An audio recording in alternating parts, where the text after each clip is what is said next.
যে আপনার কাছে যেটা আছে সেটাতেই খুশি থাকুন, নয়তো কি হবে, যেটা আছে সেটাও থাকবে না। তো নমস্কার বন্ধুরা, তো এবার থেকে ভিডিওগুলো সব বাংলাতেই হবে। তো আজকে আমরা সকালে প্র্যাকটিস করার পর চলে গিয়েছিলাম কোচবিহারে।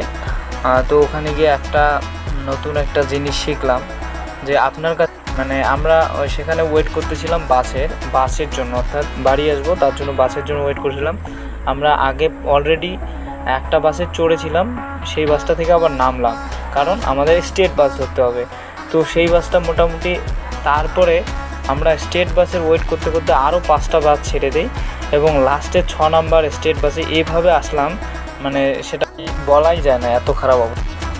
তাই আজকে একটা নতুন শিক্ষা পেলাম এখান থেকে। কারো জন্যে বা কোনো কিছুর জন্য ওয়েট করার কোনো মানে হয় না। বর্তমানে আপনার কাছে যেটা রয়েছে সেটা নিয়ে খুশি থাকুন এবং সেটাকেই ভালো রাখার চেষ্টা করুন।